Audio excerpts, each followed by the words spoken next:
Good afternoon, everybody. This is Bob Turner. I'm back with our next episode of Ordinary People Doing Extraordinary Things podcast. We're sitting down today with a cool cat from Houston, Texas. His name's Dane Kirshner. I met him a couple weeks back at Rhode Island at a trade show. He's affiliated with the same contractor fight coaching group where kind of both have similar interests. And his wife, Lindsay, is very highly involved in it.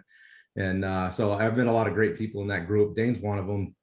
And so he said to me when we were at the trade show, "Hey man, I love your podcast. I've listened to every one of them, and I haven't had anybody say that say that to me." So I'm like, we got to get this guy on. And then Lindsay was telling me that he's a runner and would love to pick my brain and chat with me. So my ideas started rolling, and we were due to talk today before his marathon tomorrow. And I said, "Hey, let's jump on and do a before and after." I didn't know if he'd go for it. Clearly he did. He's sitting right here. So here's a guy that's going to tell us about what he's done for training for his marathon.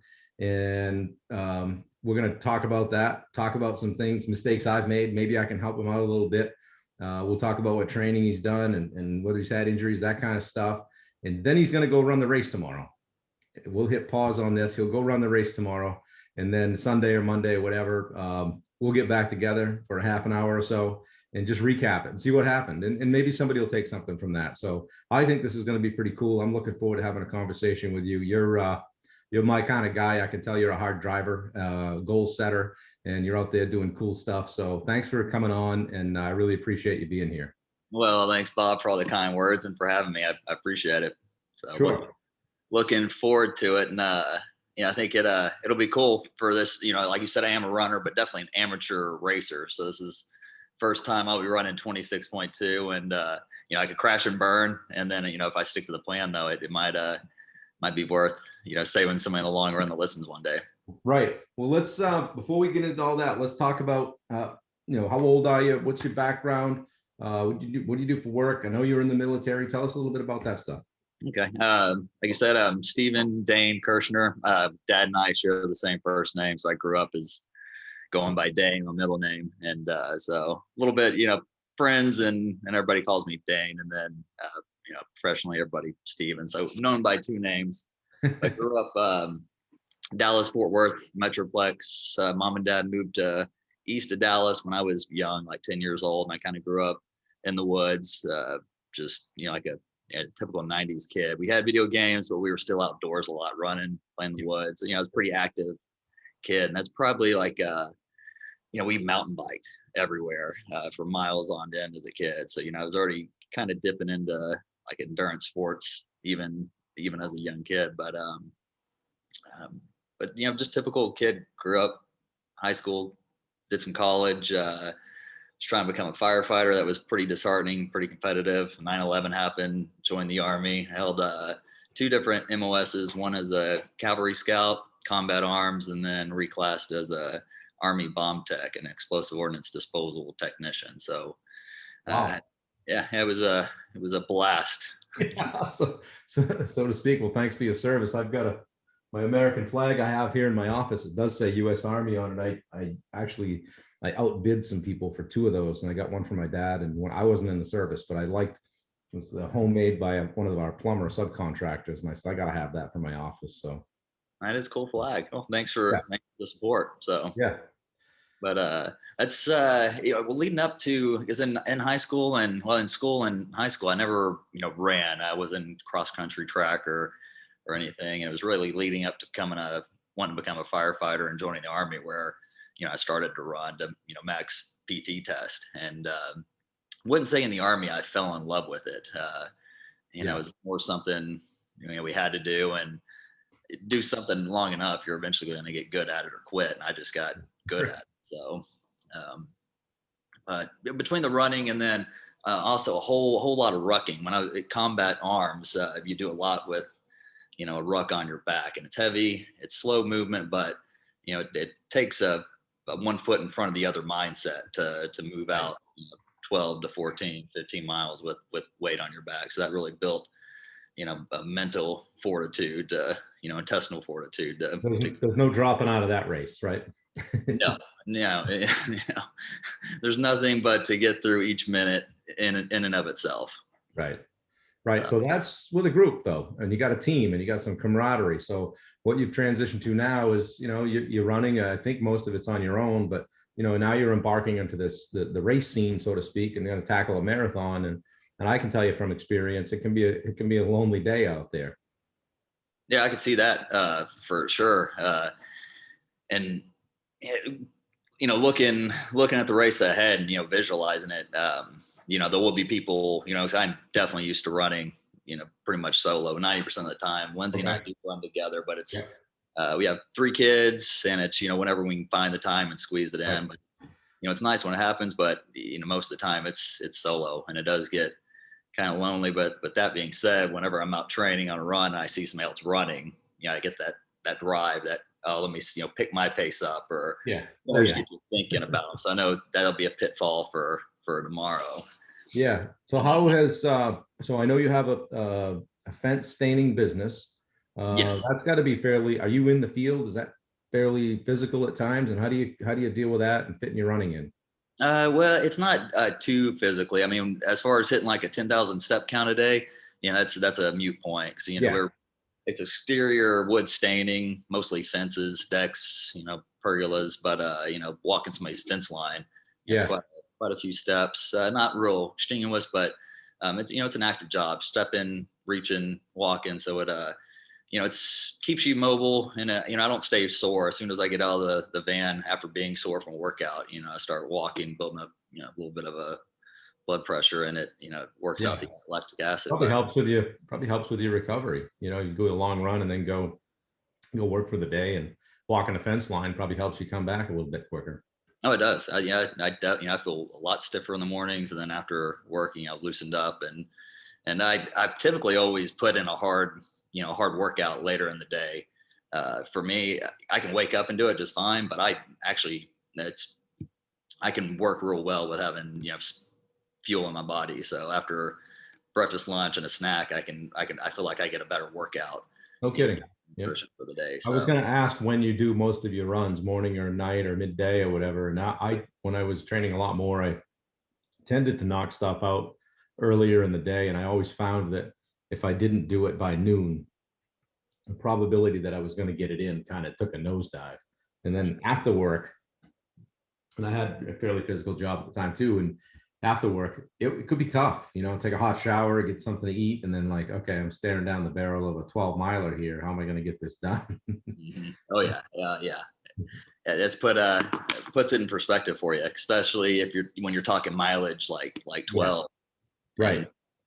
But for me, I like having it. It's just, if I wake up and do it, it's great. It gets the day started great. But then I feel like I'm missing something. Like, I like at the end of the day, it gives me something to, look forward to.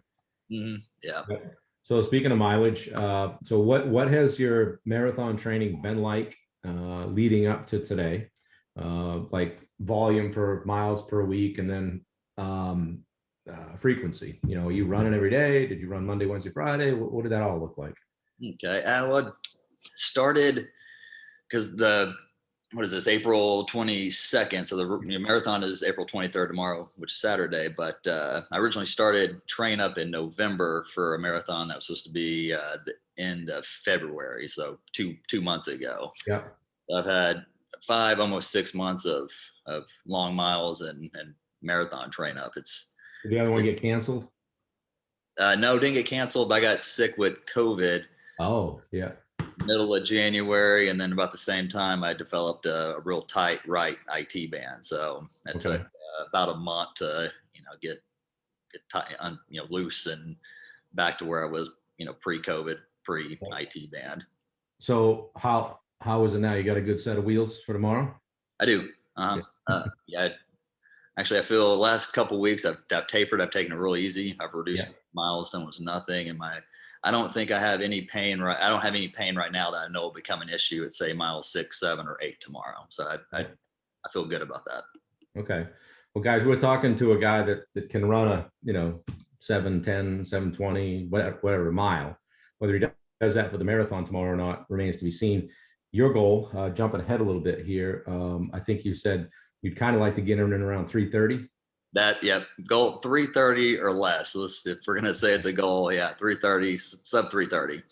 Now you sent me something that I wrote it down. You sent me in a text, and is that what?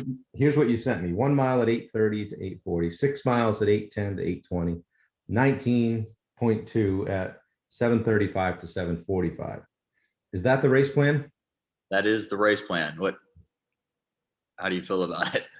Well, I sat here and looked at it before, and I said,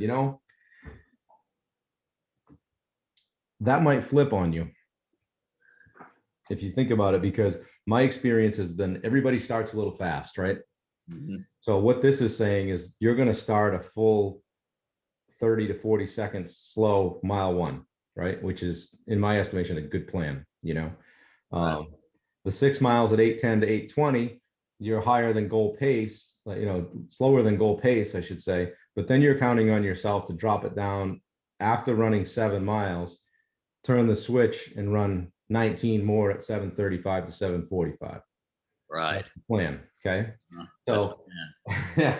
And I was driving along today and say, what am I going to talk with Dane about, and what kind of wisdom am I going to impart on him? And this is just solely based on my marathon running, which consists of, well, it's been 6 of them in Ironman and two or three open ones. But I've run a couple of 340s in an Ironman, so I know a little bit about pacing. One of the things that I did when in the Ironman ones is, if I was going to go out and try to run 8:30 pace, 8 or 8:30, I would run a full 30 seconds to a minute slower for the first 4 to 5 miles. And it really just, of course, I was coming off the bike too, so it's a little bit different than what you're doing. You're starting from the start line, so you're going to be fresher. But it really allowed me to get my running legs under me, and it's awfully easy to get caught up in the beginning of a race and say, okay, you look down and you're running, 7:10, going, this feels great. I'm going to have a great day today. So it's mile 2, you're out there just going along. Life is great. And you're like, this is going to be a piece of cake. I can feel it. And then the running gods come and go, bam, and what'll happen is you'll get a shot across the bow, I call it, in your adductor or abductor in your leg. You get a cramp and you're like, uh-oh, so got to fix that. But I don't know. I kind of think that, if you come out of the gate with 2 or 3 of those 8:30s, even, 8:30s, 8:40, because your 3:30 marathon is an 8-minute pace, right? Right. So here's a question to put it in perspective. It's 26.2 miles. In your heart of hearts, do you think you're going to run 22 to 26 at an 8-minute pace? Do you think you can do that? Yes, for sure. All right, good. So that's average together. Yeah, it's some way. Yes. Those are going to be your toughest miles, my friend. So kind of the mentality I take toward a marathon is this. And I say it to the people if I've run with friends, let's go out and sneak in 13. Like it didn't even happen. Nobody even knows we're here yet. The running gods haven't seen us yet. We're just down here stealing 13, right? Just All right. 13, right? Then the race starts. Okay, then you go to work. You say, then you kind of take stock and say, hey, is today a good day? How am I feeling? Because it might not be, right? There's that total chance where you just wake up and feel like trash, right? Right. Yeah. Maybe you had a week, or you didn't sleep great, or you ate something you shouldn't. But if everything lines up right, you show up at the start line, you're having a great day, you get 13 in, and you say, okay, how bad did that hurt? How much did it take out of the tank? What do I have left? Can I dial it up? Should I dial it back? So I think that one of the things that helped me, and that I always seemed to be okay at, was like constantly taking inventory during the race. Because that's your job, right? You're out there running, you got nothing else to do other than use the thing on the top of your shoulders, right? Mm-hmm. Here's your head, so don't get caught up with, one marathon I got caught up. This girl was beside me and she was running great. And it was my first open marathon. I said to Mike, I go, man, I feel great. We were trying to run 8:30s and I was running 7:45, right? And he's like, this is going to hurt. You better slow down. And then mile 18, I was laying in the middle of the road in Alaska with cramps, at a marathon. All the people laughing at me. So, right. so follow your plan. Whatever, if this is your plan, follow it. It's marathon number one, because if you don't follow it, you won't know if it worked or not, right? Mhm. So, but my gut tells me that if you adjusted that and ran, come out of the gate nice and cool, just out for a Saturday stroll at 8:30, 8:40, sneak 3 or 4 miles under your belt at 30 to 40 seconds slower than your goal pace, you can get that back very easily in miles, 5 to 22. Because when you hit 22, they all talk about the wall. That's when the gloves come off and you're going to fight your way in, right? Right. And really, like, it's going to hurt, right? Oh So yeah. Yeah, what I don't imagine at anything past 18 this is going to be enjoyable, and I'm not going to be wishing to do it a second, but I know I will. the degree at which it hurts, will be your training, right? And it Right. sounds like you did your work. So it hurts for everybody. So just trust your training. What did you do for like total mileage Total in mileage, a week? Per week, like what was your highest? 45. We had a couple weeks where I was at 40, 45 miles per week, and that was with 1 week was a 20 miler and then a 22 miler, and that was on the cusp of coming back from COVID and the IT ban. What pace did you do the 22 miler at? It was average 8:03 pace. Okay, so you've gone out and proved it. You can run, that kind of distance at your goal pace. And I saw, we talked a lot about your pacing when we were on the phone a couple weeks back, and you've got a lot of work at sub 8. Yes, yeah. Well, the original plan was to run the Cowtown Marathon, which was the 27th of February, Yeah. sub 3 hour. Yeah. So, training up, looking at plans, and Yeah. a lot of speed work, and so Kind of like it's the old thing, like, let's train here so we can come back and race here, and maybe it won't hurt as much, but we'll get there and still be great. But so yeah, I don't know. I mean, that might flip on you. I hope it doesn't. But you're really talking about negative splitting a marathon, right? Correct. And so you gotta have your act together to do that. You have to execute perfectly in order to do that. So let's talk about that. What if something happens? Well, I know there's a bunch of variables, a whole bunch of shoulda, coulda, wouldas, and I Right. can control, the plan and my pace tomorrow. So that's a variable I'll take out by doing what I'm saying I'm going to do. And then second is, second and third, drink and fuel. So I can control those three. Well, let's talk about nutrition and hydration for a minute. What have you done in training, and what is your plan for the race? Well, in training, I've used as far as I would just say, like bulk fluids. I put an additive in my water, which is carbohydrates and sodium. And then every mile, I'll just take a couple of sips. And then every 4 to 5 miles, I'll suck down, goo energy gel. Yeah. So 4 to 5 miles, that's, 30 to 40 minutes. Correct. Yeah. Yeah. Okay. And those set well with you? Sure do. Yeah. I think it's like a superpower. I can eat. I mean, Yeah. I can physically eat and probably run, 8:30, 9-minute pace. Yeah. Back to the Army. Yeah, that's why Army guys have cargo pockets. You stuff them full of Snickers and Twinkies and Hoes, and So there'll probably not be any Twinkies at the aid stations, but you can ask. I will. Sorry for myself at mile 18. Yeah. So there's nothing new on race day, right? Correct. Yeah. You'll grab that. Oh, that looks good. I'll try that. Did they tell you what they're going to have at the aid stations? Yeah. It's a lot. I guess probably like any race: oranges, bananas, Right. pickle juices. Tons of Gatorades and sport waters and drinks and water. In Ironman, they would serve Coke late in the day. It would be either defizzed or just regular Coke. And it was Coke, I guess, is like about the closest thing to straight sugar you can put in your body, right? Right. So I had a couple times where I get to mile, 17, 18 and go to the Coke. But they say, once you go to Coke, don't go back. Just keep doing it. So I would take a Coke and be going, for the next minute or so. But after that, it was like all the way to the next aid station. So that got me through a couple of long runs. So if you get in trouble or you're just feeling like, usually if you get in a race and you're feeling like when I get home, I'm going to sell all my gear and get out of this sport. You usually your nutrition's off because you know that's not really what you think, right? Right. Probably you've done it in the army too. Like, oh man, when I get done this run, I'm out of here. I'm not doing this anymore. This is terrible. Blah blah blah. All that negative stuff creeps in, right? Oh, So, you're right. um, so hydration. You work from the aid stations. You're not going to bring a big fuel belt or anything, right? I've got a handheld, 20 Oh, ounces, and it'll yeah, hold the gels. yeah, If I lose it along the way after it depletes, it won't be a big deal. yeah. You can always buy another one of those. Yeah. How do you do with sodium?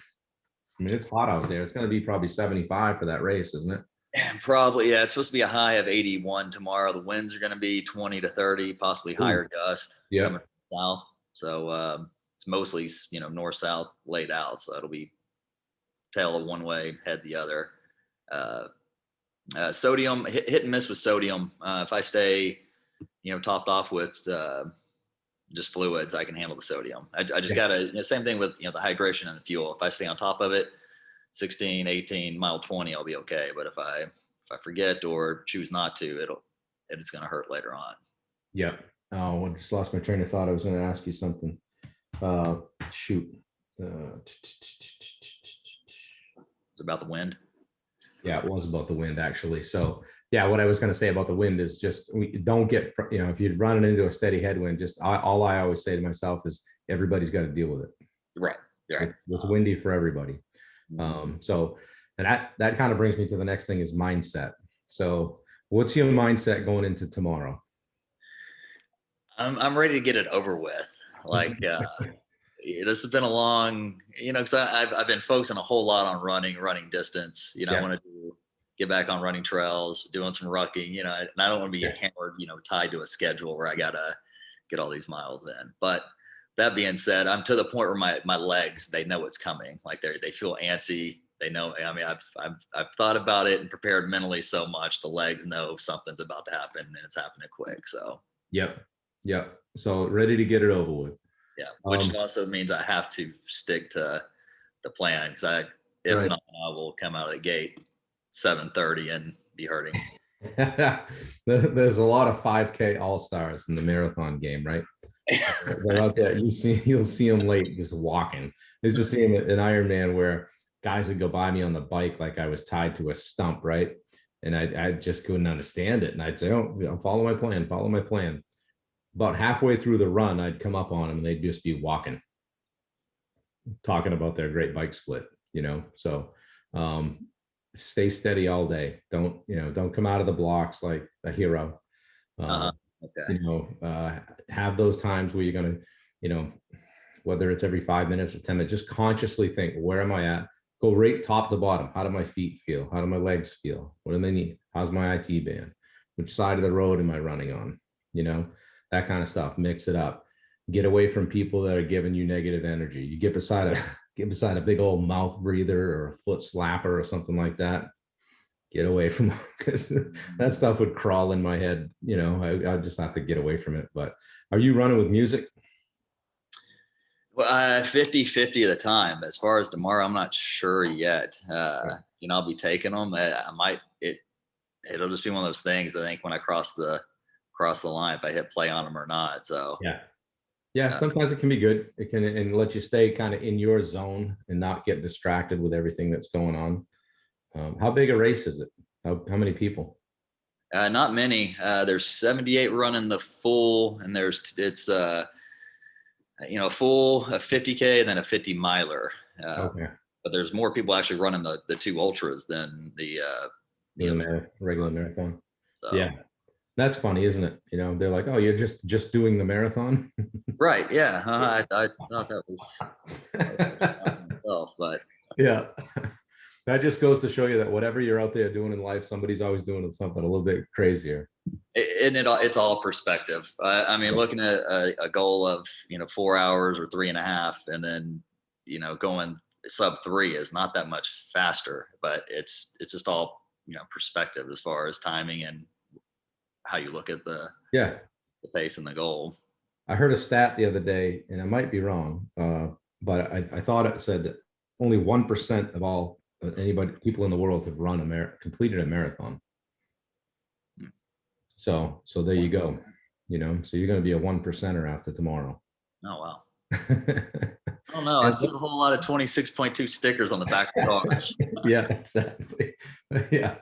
Yeah. So, I mean, I had a friend, Sean Snow. I have a friend, Sean Snow. He's in Concord, New Hampshire, and he's done about 30 plus Ironmans. And he's that guy that's just out running everything and doing something every weekend. He just did Boston with his daughter, and they're actually going to be on the podcast in a couple of weeks. We're going to break that down. But, and so for the last few years, his daughter's, she's 23, 24, 25, something like that now. And she's going to catch him, and she's always run with him, and she's getting ready to catch him. And I think just Monday at the marathon, she beat him because but what happened with him is I don't know which mile it was at, 10 or 12, maybe might have been 16. His hamstring just snagged up on him. He just couldn't run. And, a lot of people would just pull off to the side and say, well, I'll live to fight another day. He finished. I don't know how long it took him, but he finished. And he's staring down the barrel of Ironman Utah in a few weeks. Oh, wow. So now he's home trying to get his hamstring back in shape and get it straightened out so he can go do that. So he said he's going. He'll either be there watching or racing. So, things happen. I always tell people respect the game. Sometimes people, and I know you won't, if things aren't going your way, sometimes people quit. Don't quit. I don't, guy like you that's been in the service, you don't quit. you come in on one leg. Yeah.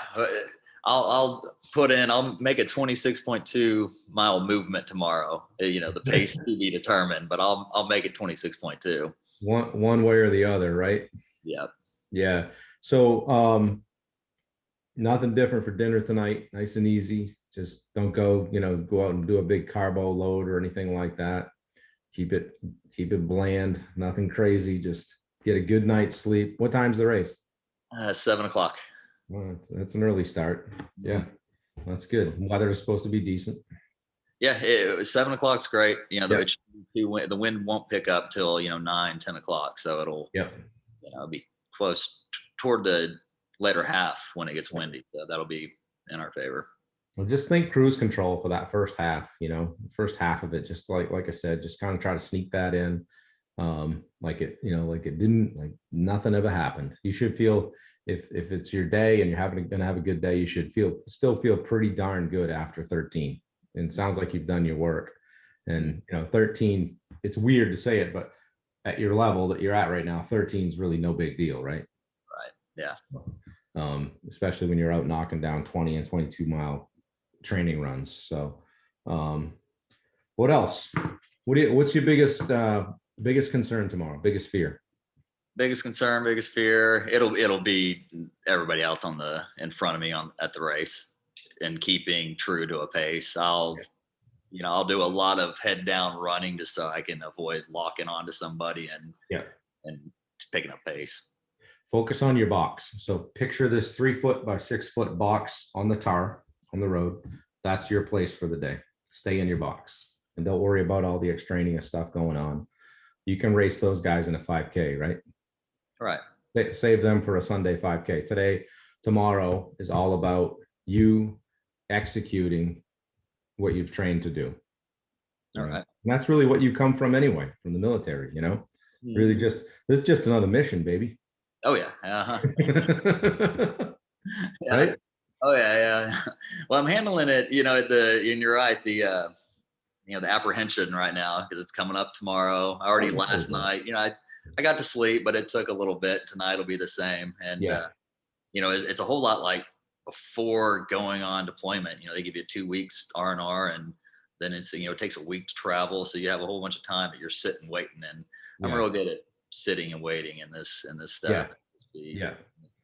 Gun goes off tomorrow, not to go out. Yeah. Right. Yeah. Let the gun go off. I almost wait a couple seconds, let everybody take a couple steps. I used to do that. I wasn't a super strong swimmer. So an Ironman, I would kind of walk in the water and let people be swimming. Then I would roll in because that way I wasn't getting anxious or whatever, my wetsuit. But just keep a strong mindset. And I always tell people that I coach, you deserve to be there, right? You did the work. So this is your day, go do it. Just execute. And I used to do a lot of visualization, like today for you. Later today, find a quiet place, get your feet up, close your eyes, and just literally visualize the entire day, right from when you wake up, what you're going to do, what you're going to eat, what time you're getting in the car, heading over, what it's going to look like when you get there. Boom, starting line, how it's going to start. So like when it happens, you've already been there. You're just along for the ride. You're just living the dream for the day. The other thing that I do is I spend a lot of time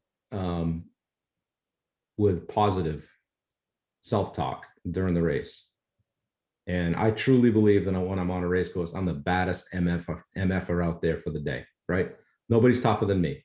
They might be tougher than me, but they're not going to be tougher than me today. Now look at that guy. Like I can suffer way more than that guy. I'm tougher than that guy. He went by me. I say, yeah, I'll see you in a while. So I mean, like if you could write a book of the things that go through my head, I said this on another podcast or a video I did. If you could write a book of what gets said up here, some of it you couldn't print, but it's all with a mind of getting to the finish line. And like even at the end, like that, you're in that dark place between 24 and 26, say, right? And it hurts. Like, your gait's gone. You're like, you're whipping that right leg around or what, something's going on. You got a bad wheel. Or, like, listen, if I could just hang on to these 2 8-minute miles, I know I hit my goal, right? Sometimes people's mindset can be, well, this is okay. I'm okay. I'm hurting enough. Like, this will be okay. If I do this, then I'll be happy with that result.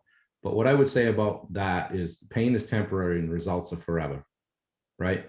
Right. Do you have just a little bit more where you can turn the dial in those last couple miles, where you can come back here in a couple days and tell us, yeah, you know what?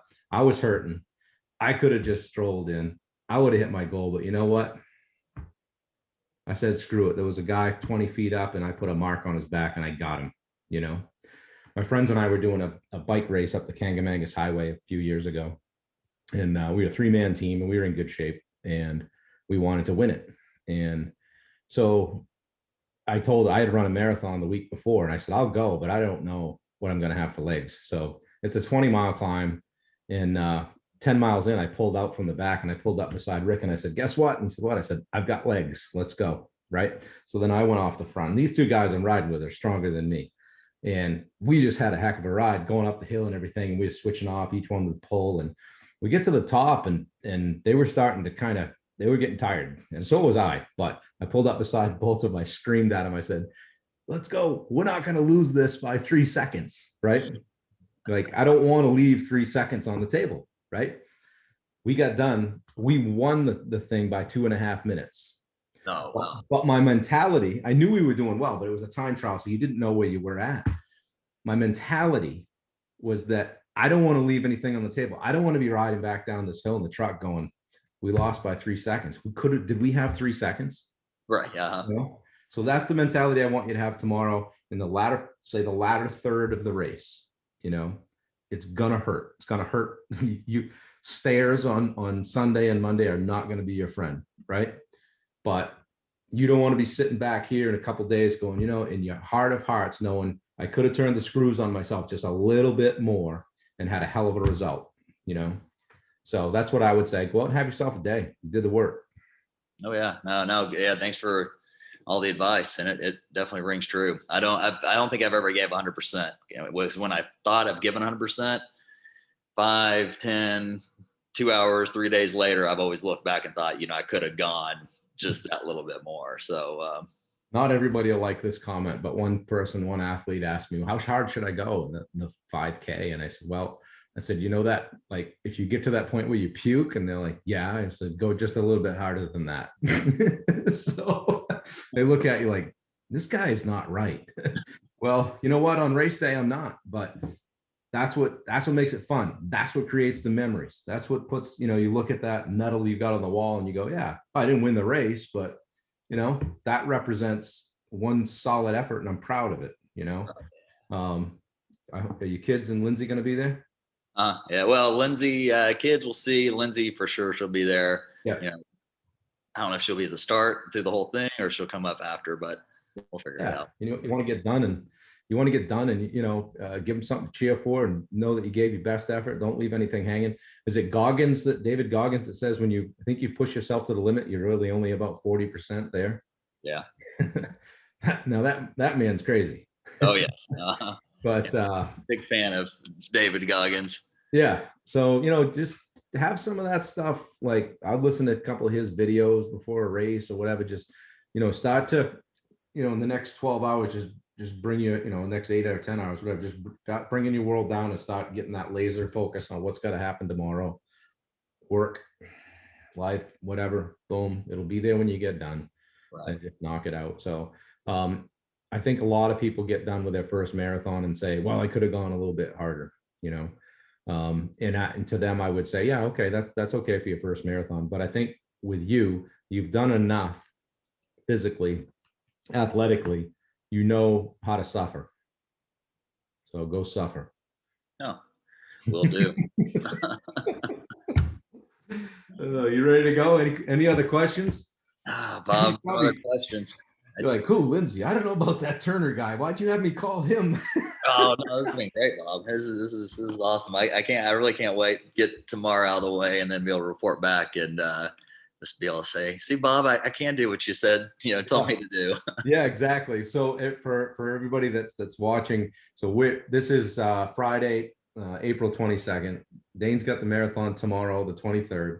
So if he's up for it Sunday, we'll get back on. If not, it'll be Monday, but it'll be good you'll be hearing this on Wednesday, whatever day that is.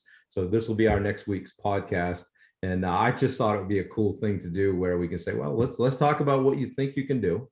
Let's go see if you can do it. And then let's go break it down afterwards. So I appreciate your humility, vulnerability, and transparency, and all those things that it takes to come on here and put yourself out there like that.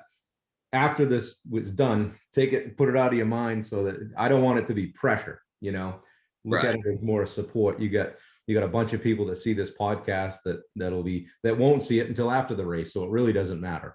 Right. So, but it's going to be a neat story, and I'm glad that we're able to jump on and do it.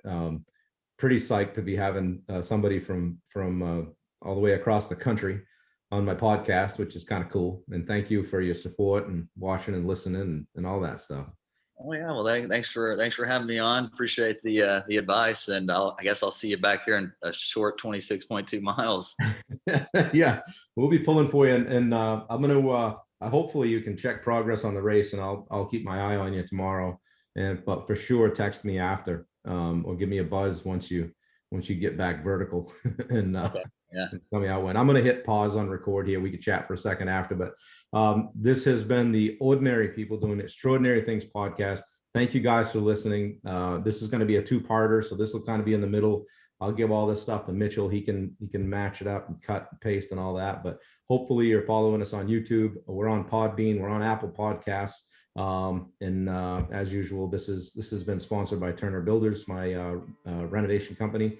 That's what I do in my real life, but this is what we're doing for fun, and get out there and just showcase some people doing cool stuff. Dane, thanks a lot. I appreciate it. Hey, Bob, appreciate you. Thank you.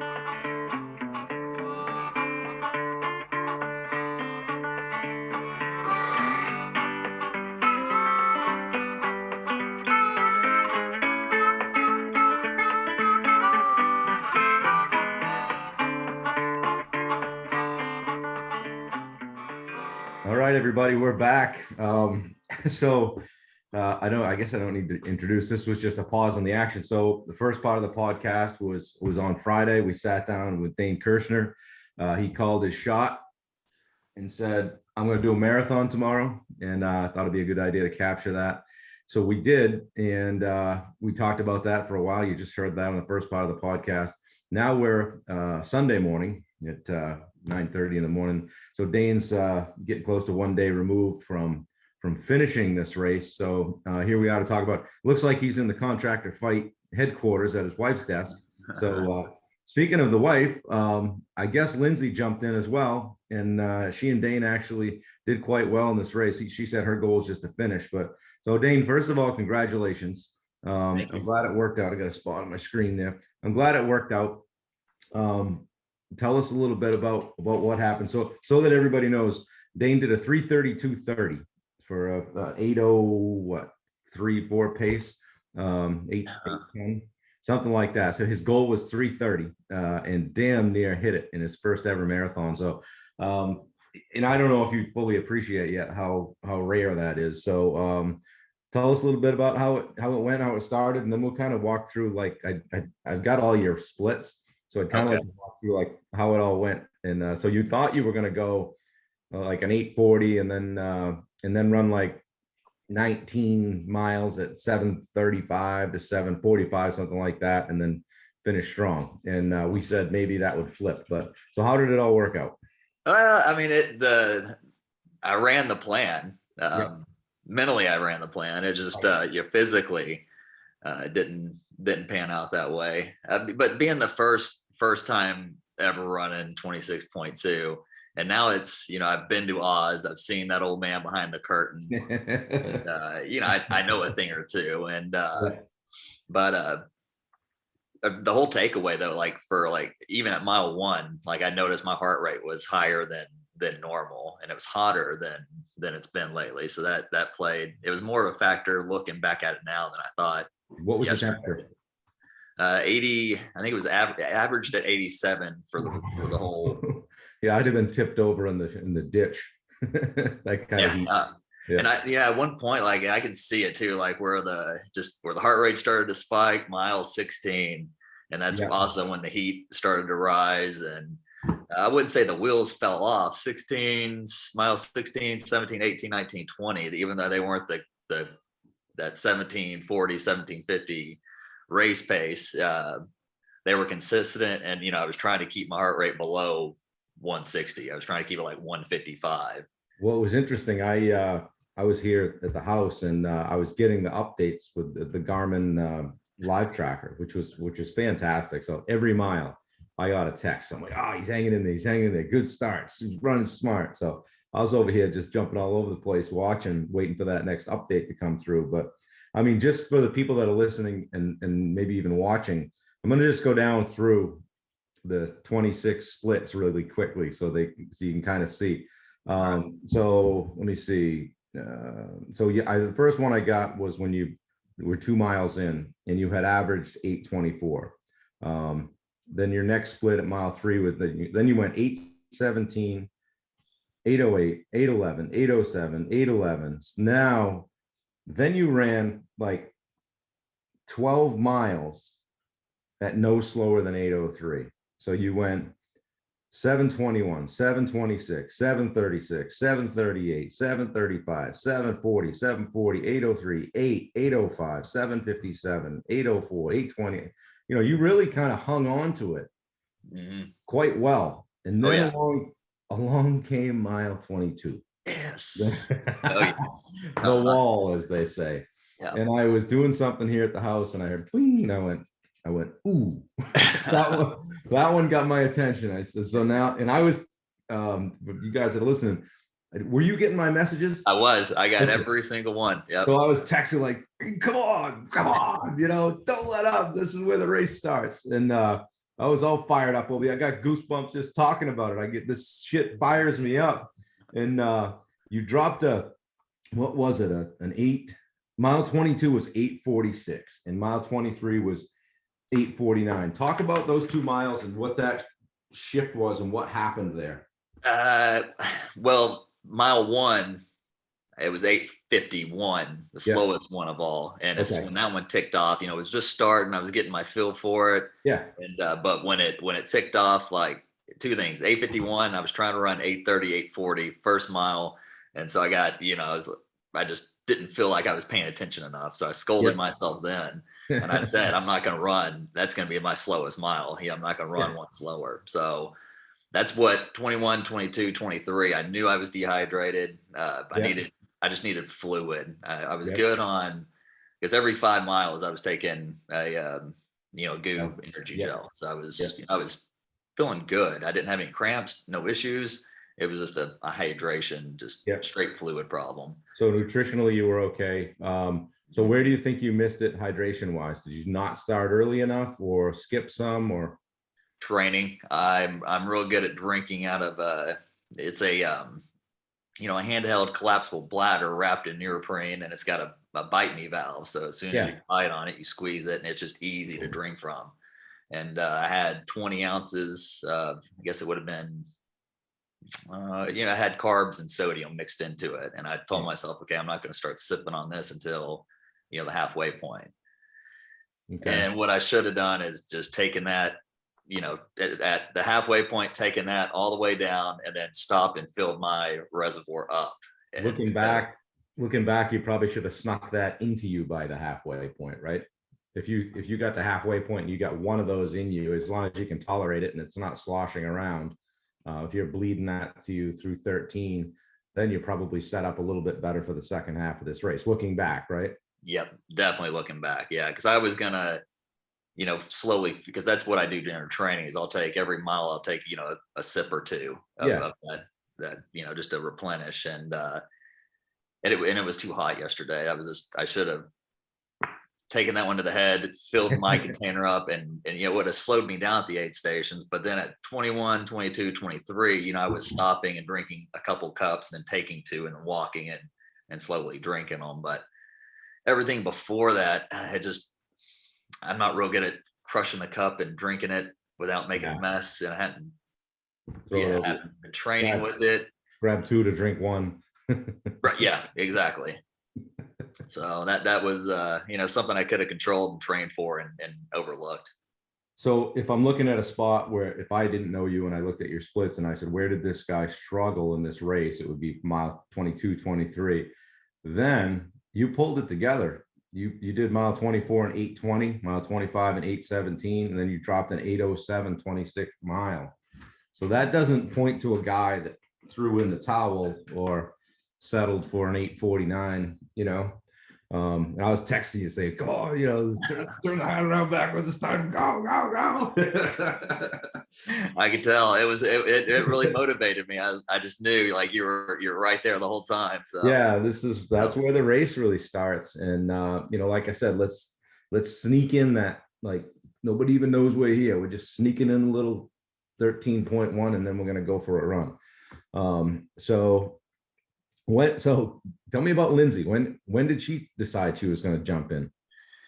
probably about a week ago, we had some scheduling issues, a little kid birthday parties, and she was not going to be there for the start, but she's going to come later. And then and I was just watch and support me. And I said, well, if we're gonna get childcare and make all this work out, you might as well just be there and run it. Start with me. And she was like, yeah. So she's like probably got like 60% David Goggins in her. She ran a half back into February, and she's ran a couple small, like 10, 11 mile long runs since. And then she just went for it. She did good too. She finished strong and made it look easy. So she did I think it was a 4:22, and she told me her goal was to finish. Right. Yeah. Finish this damn thing, something like that. You ended up, was it 6th overall in this race? So yeah, I took 6th place at mile 25.2. So that it's almost top 5. And what, was there 57 or 77? How many people finished? 70. I think it was, I don't even know. I think 77 signed up and only 57 finished. And Lindsay was 5th female. Is that right? Yep. Mm-hmm. Pretty damn impressive, Yeah. And that was her first marathon. Yeah, correct. Yeah. So you got, it's like that moment where I go to show up for a marathon and I look over and my wife's towing the line beside me and goes out and drops 5th place. You think out of respect, she would have just been no faster than 6th, right? Yeah, I know, right? She never lets me have my moment. Well, geez, this is great. So getting back to the goal, if we're really going to nitpick this, and you said, geez, I think I can come in 3:30 or below, that was the goal. You damn near hit it. Right. If I asked you, hey, if you were going to go do it again, where would you get 2:30? 2:30. It would have started at mile probably 15. Yep. I would have probably the halfway point. I should have drank the sodium carbohydrates I had, and then continue to fill my water source and drink it just to get fluids in. Yeah, so, because you can be you're kind of out there, like the juice is running on you, right? You're on the clock, as they say, Mhm. and you're making a mistake, but still running well, right? Right. Yep. But then you arrive at 18, 19 to 2022, and that mistake from 4 or 5 miles, 6, 7 miles back rears its ugly head, and it's too late to fix it, It right? is. Yeah. And It's then too late. that's going to go on backwards, and then we're just going to gut this thing out. So, Mhm. did you have any cramps or anything? Any discomfort, feet issues, anything? No, no, not Yeah. not. I mean, my hips were pretty. My hip flexors were pretty tight. Yeah. I did have a little cramp pop up in right foot, forward of the heel, Yeah. but it didn't last. Didn't last very long. But all little key ID features of being coming up on dehydration and a dehydration cramp. So Yeah. Well, okay. The big question: would you do it again? what is it? The November 13th. It's a Sunday. Yes, that's it's the Fort Worth Marathon. All right. Already checked it out. Put it on the calendar today. It's happening. So probably, I mean, you're going to get through the hot summer and all that, but it probably the weather might not be a lot different than it was yesterday. Would you agree? Correct. Yeah. Maybe it's kind of starting into that cooler season, but it's still, by Maine standards, pretty damn hot. Hmm. Oh Yeah. yeah. Be the So, be the same here, but I'll be coming off training in a pretty extreme heat, and then taper. Hopefully it'll be one of those mornings where it just lucks out at 60 degrees, and then yeah. it's the doors off, and I'm moving out. So that's 5, 6 months from now, whatever. So what does the next few weeks look like for you? And then the next few months leading up to that? Next few weeks, I'm gonna actually chill. I'm gonna tell. I've been it's been 5, almost 6 months of this train up, so I'm gonna take a break and then probably start picking up about 20 miles a week, maybe 25, and then Yep. but then around legs out, I feel like I'm imbalanced. Right hip flexors Yep. real tight. It's not painful, but it's a lot of discomfort. And then left outer side quad feels a little tighter than the right. So I got some imbalances I'm gonna work on. A lot of one-legged squats and resistance bands, and Yep. so So stairs are not going to be your friend the next few days. So stay off the stairs. I had to come upstairs to. Yeah, I felt pretty good all morning, but this office is upstairs, so yeah, it Yeah. was. Like I told you, tomorrow going to be worse. Welcome to delayed onset muscle soreness, DOMS. Yeah. Today, not so bad. Tomorrow, ooh. So things you can do: hydrate, foam roll, some light stretching, get out for a walk. Even today, just move. Yeah. Don't just lay around. It'll just be worse tomorrow. Just light activity. Even all this week, like the next 10 days, just light stuff. You don't turn into neurotic runner guy where you're like, oh my God, I'm losing fitness. It's been 4 days since I ran a marathon. You can't, I got to get out there because you'll just end up getting hurt. Oh yeah. Uh-huh. Make sure you have no pain, that you feel good, that you're getting good sleep, getting good rest. And I don't know if there's any truth to it, but they used to say for every mile, you need a day of recovery. So if you're in 26 miles, that's close to a month of recovery. I don't know if I totally agree with that for somebody that's done a lot of endurance stuff. I think if you really do a good job in the first week to 10 days of just letting your body just recover, just some light movement, they call it active recovery. Right. Don't be leave the watch home. If you do go for a run in 5, 6 days, make it light, make it short. Don't worry about leave the watch at home, and don't even worry about it. It's just the recovery doesn't count. It's awful easy to get caught up in that. Mm-hmm. No, I agree completely. I can just feel it too. Not saying I'm demolished, but Well, I need. frankly, you should be. If you didn't go hard enough. If you're not. Well, I did when I crossed the finish line. I put the medal over, and they gave the little award packet or placard to me, and I couldn't hear anything. My ears were just pounding, and but that's when all the cramps hit my feet and just rose up, and I just because the people that ran the 50K and the 50 miler had to go past the finish start line and turn around. So it wasn't uncommon to see people still running, but Yeah. she did all that. I started walking, and then my legs started running again because I That's wasn't. what you've been doing for 3.5 hours. So Yeah. And so I picked up a little speed and then slowly started walking again. I thought, okay, I'm out of the woods. And then the pain after was, It comes in waves. yes, yes, yeah, but yeah, it did just slowly. But I mean, after I got hydrated after the race, the pain stopped, and I took Advil, and it took care of it was just discomfort at that point, not pain. But it was a lot more, it was a lot painful, more painful than I thought it was going to be. Let's just say that. Yeah. So, and remember that I talked to you offline, maybe after we talked on Friday, that, I relate a lot of stuff to Ironman. That's what most of my experience has been. But one of the things that I always remembered, it's not a game of who goes the fastest. It's a game of who slows down the least. And I think you did a really good job of not slowing down, because it's like, if you've ever done intervals and you throw a really good first set up there, you're like, oh, now I got to back that up, right? Because we can't go backwards. You can't do it, you can't go slower or go do less reps or whatever. So I think that once like when you started into the sub eights, I think you did a hell of a job hanging on to that and just doing the heavy lifting and knocking down your pace. You were super consistent. Those of you guys that are listening to this race course was fairly flat, I think, Right. but Yeah, it was, yes. there was 3 out and backs, right?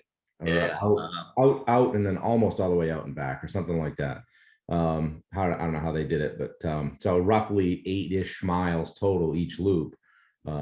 So you had a chance to kind of see the course and kind of lay out, like, we're going to sneak this first loop in, second loop is, it's just weather the storm, third loop, time to race, Right.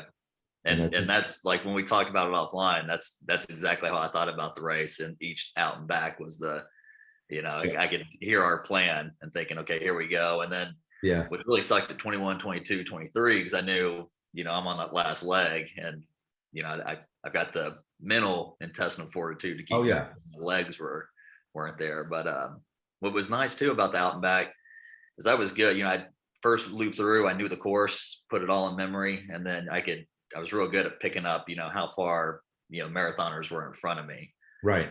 And that's also what really helped 24. A lot of people around, right? A lot of people just on the course, some doing 50K. And yeah. So that was weird having older people out in front of you too, but knowing I had a marathoner in front of me that was in striking distance really helped 24, 25, 26. Not only was it me, racing against myself, but hey, I got a position I can take here. Something's out there. And at the turn, you get to look at how far that somebody's behind you as well, right? Or that too. So I liked that. I like that in Lake Placid there. And if you go, my mentality was, so you go out of town, then back to town, then there's a little loop, and out of town, back to town, little loop, finish. And so my mentality was like, all right, let's just get out of town. All I was really doing is running the 6 miles out of town. That was what was on my plate right then. Once I made the turn, my mentality went, let's get back to town, going back to town, and then out of town. Okay, let's go finish. So I took it in bite-sized chunks. It's that whole thing, how to eat an elephant one piece at a time, right? And it sounds like you were fairly successful with doing that yesterday. So your mindset was good. Did you ever have a time during the race where you're like, I'm out after this, I'm never running again, I don't like this anymore, Or were you pretty strong mindset wise? No, 2021, and I could just feel the heat rolling off of me and the sun starting to peak out. But I kept telling myself then, because when I would get to the turnarounds, I could see the different people and thinking, I knew I was gaining. Everybody was sucking, and that kind of makes me feel better. But I kept telling myself, I'm just bonking, get fluids in me. I'm going to come back around. I'm going to come back around. And anytime I started feeling sorry for myself, I'd flip it around, think, you're going to come back, you're going to come back. And which 24, 25, 26, I was able to rebound. I didn't get back to 740, but I was, coming back down and feeling good. So that's, that's how I spun it. Yeah. That's the internal dialogue, right? You'd like to be able to write a book and have each mile be a chapter, right? So what you're thinking about. Yeah, I mean, dude, for a first marathon, it's not like you're off the couch either. And it's not like you didn't have some experience with your rucking and time in the military. So what a hard effort is. So the people that are listening to this, this isn't a guy that, hasn't been in tough situations before in real life. And then also in just general fitness and, rucking and hiking and, so 12 miles to you, you're probably thinking, well, this is kind of nice without a full pack and combat boots, Yeah. Yeah. right? Yeah, it's nice not having it on your shoulders. And like I was expecting my feet to be real tore up today. No Yeah. feet pain, no blisters. I mean, Oh, and my goodness. feet feel phenomenal. So I got the right shoes, and I didn't have a pack, and wasn't rucking yesterday. So that Yeah. was it's nice. How's Lindsay feeling? She's good. Up this morning, moving around, a little tight, a little sore, but she's probably better off than me. And I've been training for it. I've been running the distance. What a So show off. I know she is. Yeah. Well, that's good. She's tough as nails too. So that's good. Well, anything else you want to share? Anything you'd like to say to anybody that's thinking about their first marathon or endurance event? Just stay humble. Go with the experience. It's gonna have its ups and its downs, highs and lows, but they're equally as fun to push through and get through. So Respect the game, right? all right. Yeah, and one inspiration, something to leave off here with was the average age and the people that were not only doing the marathon but the 50K and the 50 miler that were above 60 years old. There's some wily, really, wily old veterans out there that have been yes, following yeah. this for a while. Yeah. Mhm. Yeah. And it's not, I would like to see the average marathoner's age across the country. I bet it's not a young person's game usually. Right? you No, know? it's not. Lindsay Uh, Googled it, and it's 41.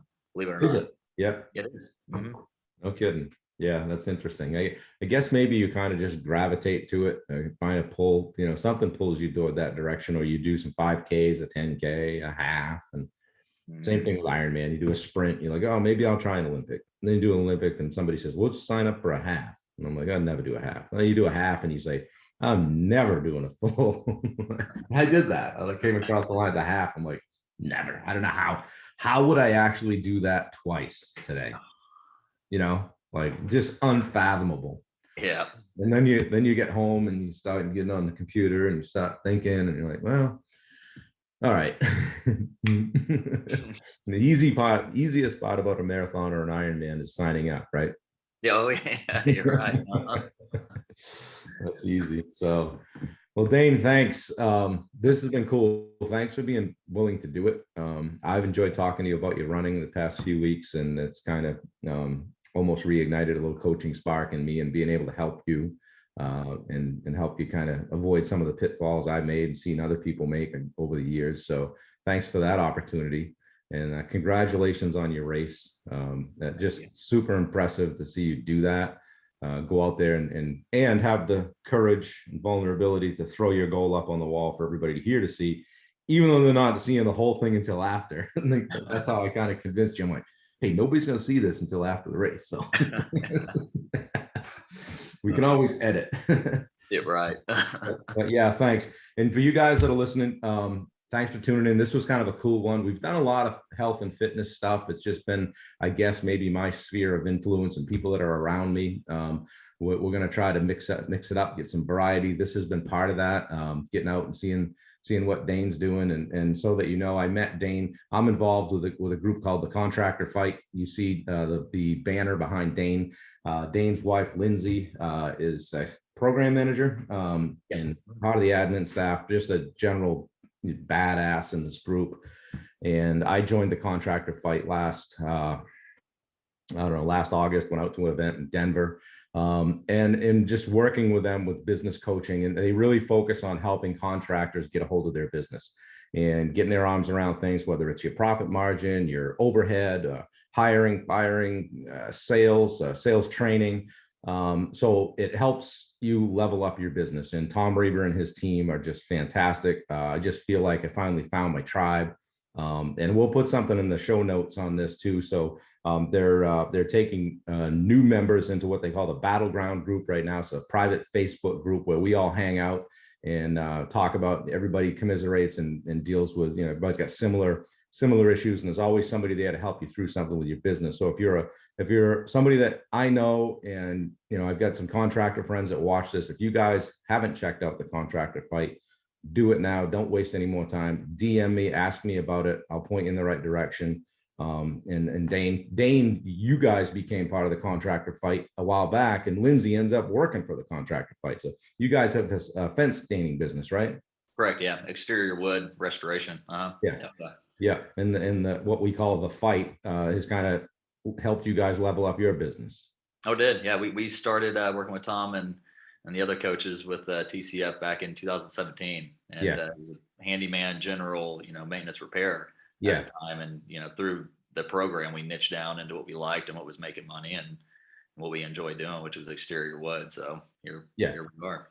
Yeah, and it's everybody I talk to that's been in the group for a while, so that it's life changing. And I can tell you that my experience so far, being really you're a sole proprietor, if you will, but I don't have a big team of people behind me trying to make this thing go down the road. And it's nice to be able to talk with somebody about systems and processes. And nobody really ever teaches you how to run a business. You can go to get an MBA and a master's degree or whatever, and doesn't teach you how to hire, fire,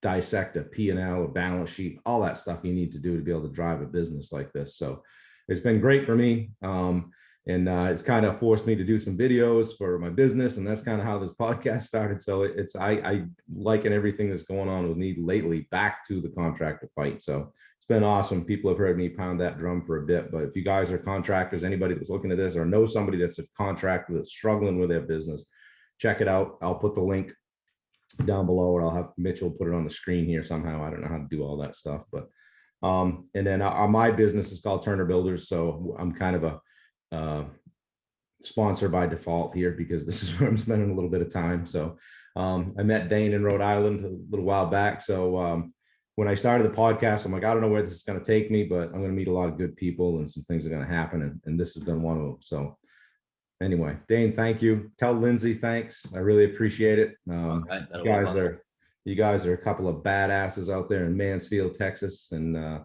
they say everything's bigger in Texas. And I think that includes you guys too. So. Oh, well, thanks. And thanks for letting me be on the podcast and coaching and being in the corner.